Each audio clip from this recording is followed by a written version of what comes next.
Who are the greatest Vikings of all time?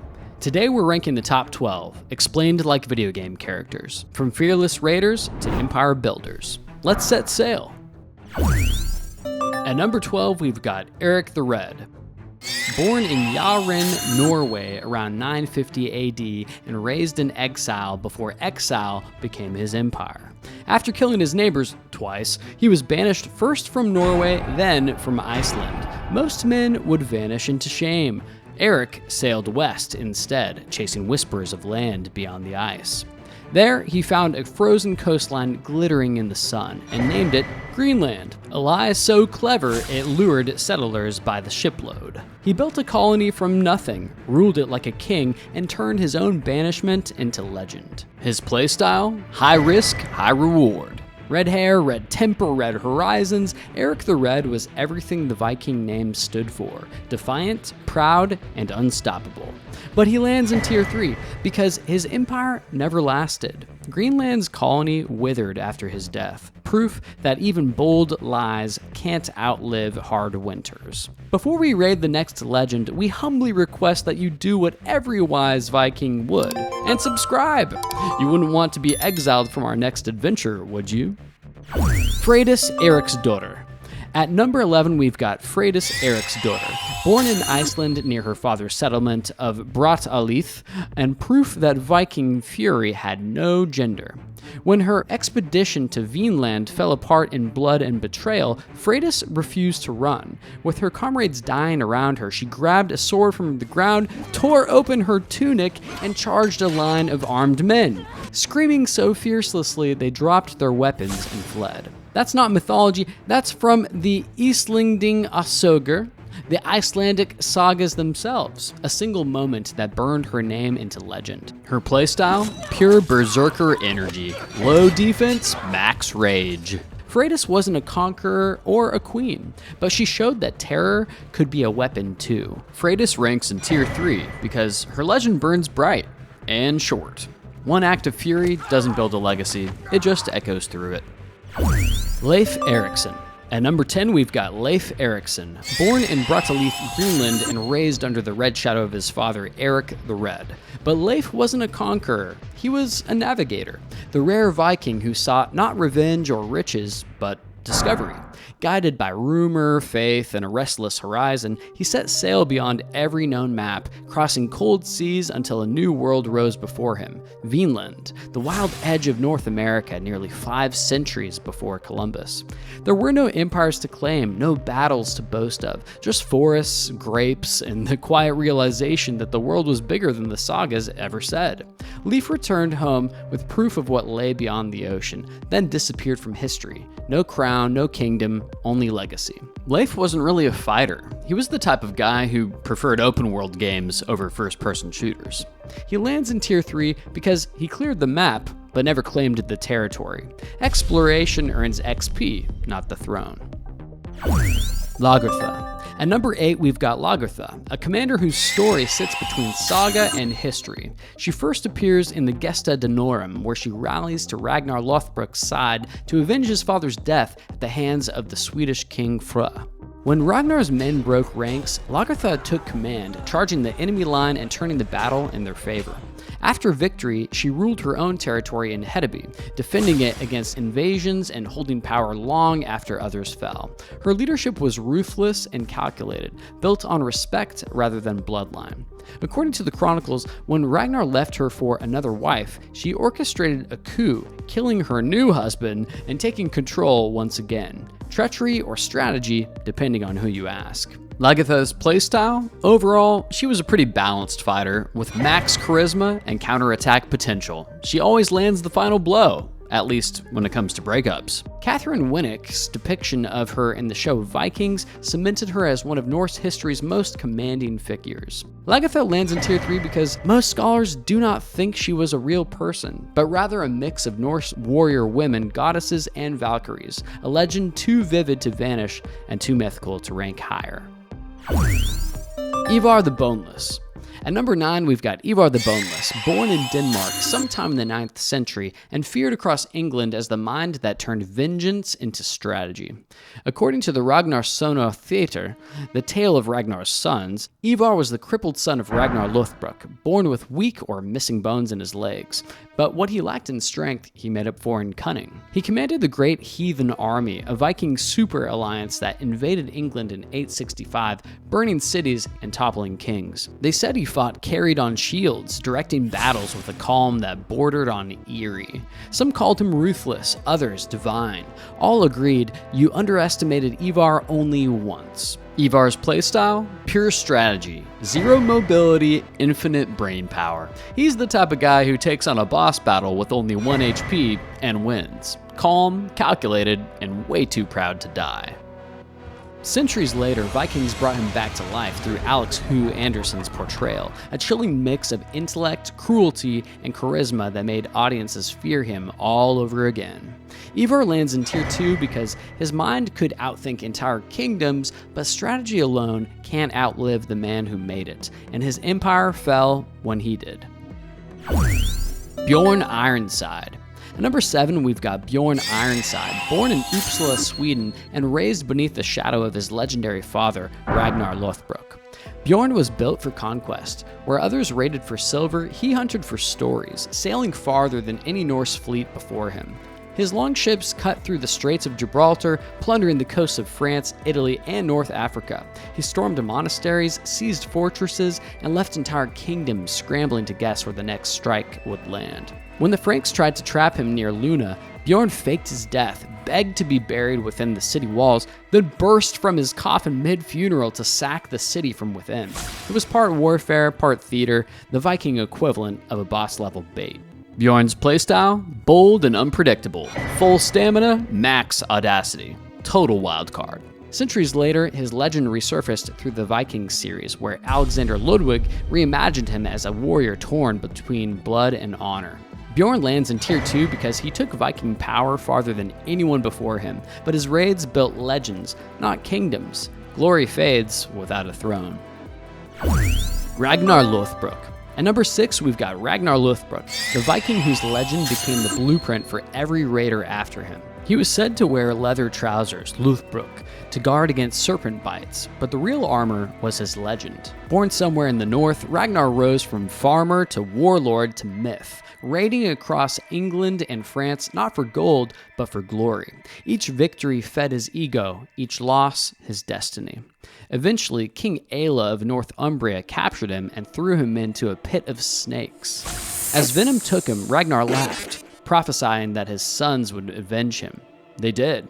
Ivar, Ubba, and Bjorn Ironside formed the Great Heathen Army, turning his death into one of history's loudest revenge arcs. Ragnar's playstyle? Jack of all stats. High dexterity, high charisma, high intelligence. A natural-born leader. He's the type of guy who starts the story as a side quest and ends it by rewriting the main campaign.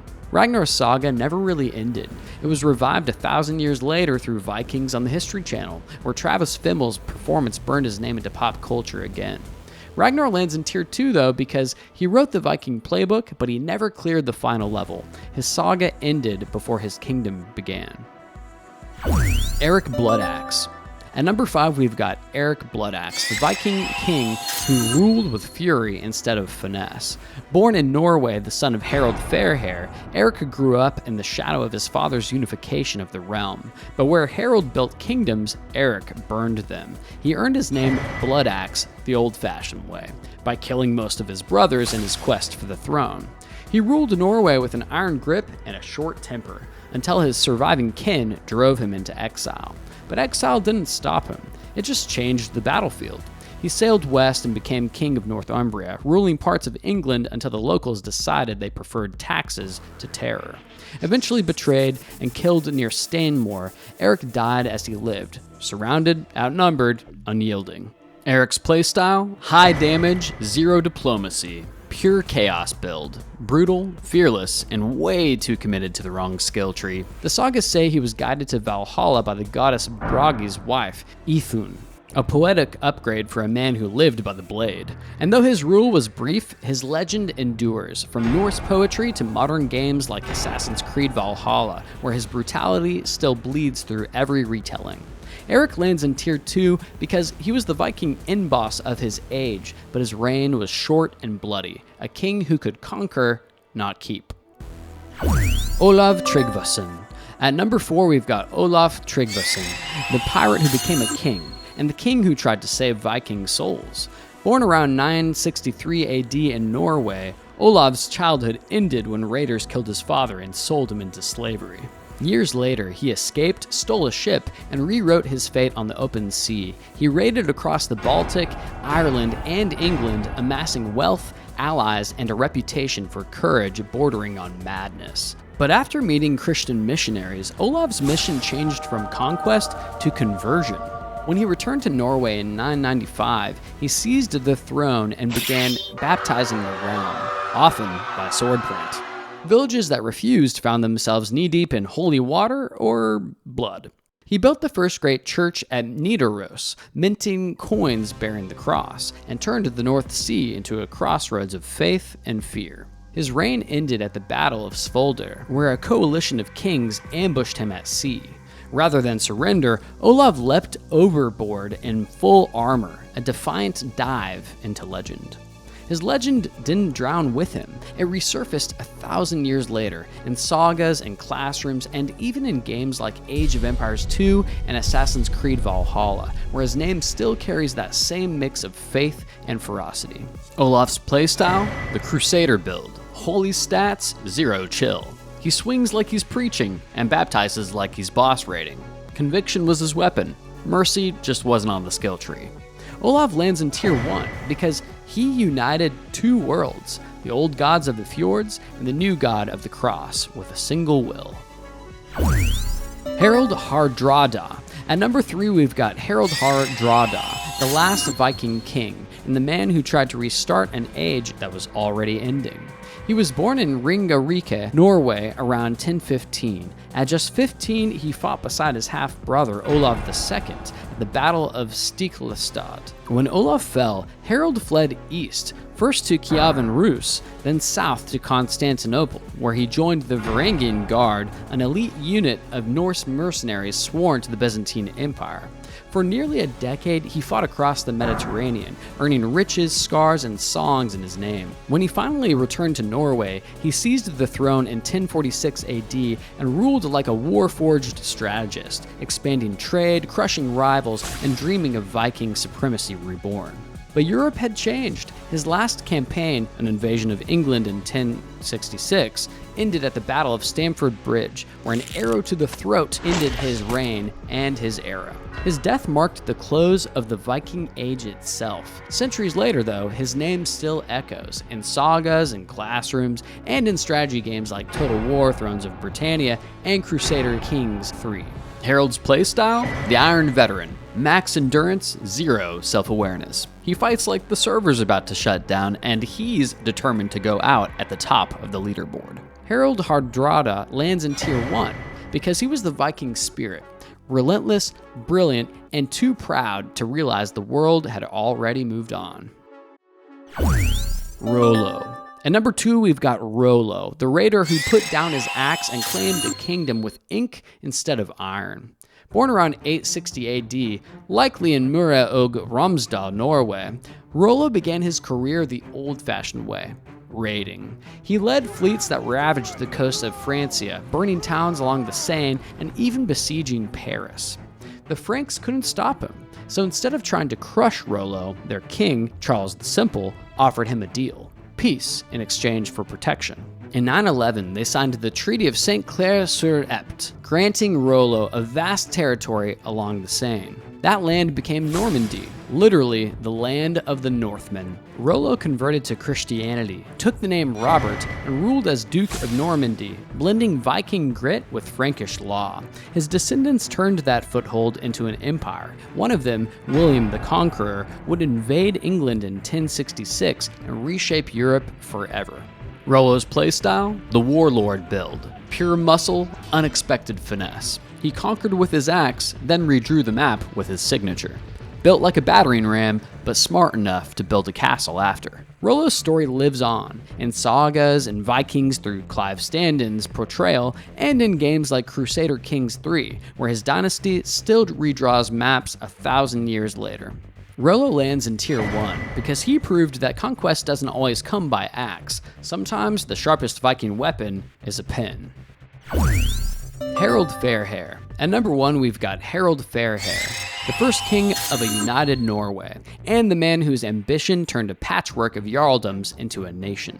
Born around 850 AD in Vestfold, Harald was the son of Halfdan the Black, a regional ruler who taught him that a king's worth was measured in loyalty and land. When his father died, Harald inherited only a fragment of Norway and swore he would never cut his hair until he had brought every rival under his rule. For 10 years, he fought clan after clan, from Rogaland to Trøndelag, commanding fleets that crushed resistance like waves over stone. When at last the coast bowed to him, he washed his hair, had it combed and cut, and earned the name Fairhair, a symbol of both pride and promise. Harald ruled a unified Norway through sheer will and ruthless pragmatism, centralizing power, stabilizing trade, and forcing an end to the age of petty kings. Those who refused his rule fled west, founding colonies in Iceland, the Faroe Islands, and beyond. In a way, their exile scattered the seeds of the Viking world. Harald's playstyle? Empire builder grind set. Ambition maxed, ego unpatched. He's the type of dude who grinds the game out for 10 years just to unlock the haircut achievement. Harald's legend echoes today in sagas, in Assassin's Creed Valhalla, and in every story of leadership born from obsession. He lands at Tier 1 because he was the origin point, the first true Viking monarch, and the reason the North learned to call itself one kingdom. Honorable mention. Canute the Great. Before we wrap, we've got to talk about Canute the Great. Why isn't Canute the Great number 1? Why is he only an honorable mention? I had a big internal debate with this one myself, but eventually I came to the following conclusions. Number 1, he fought like a Viking, but thought more like a medieval king. Canute fought brilliantly, yes, he earned his crown in blood, but the moment he sat on that throne, he stopped being a Viking in the traditional sense. No raids, no longships on the horizon. Ragnar raided for glory. Fairhair fought for unification. Canute ruled through clerics and treaties, much closer to Charlemagne than a Viking. Not a demotion, but an evolution. He was done with the raids. He wanted to play a bigger game. Number 2, he ended the Viking Age by outgrowing it. Canute didn't fail to keep his empire, he finished its purpose.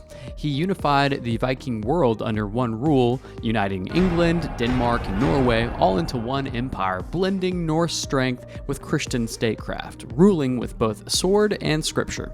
Finally, number 3, he symbolizes the transition, not the Viking essence. Canute is the bridge between worlds, the pagan North and Christian Europe.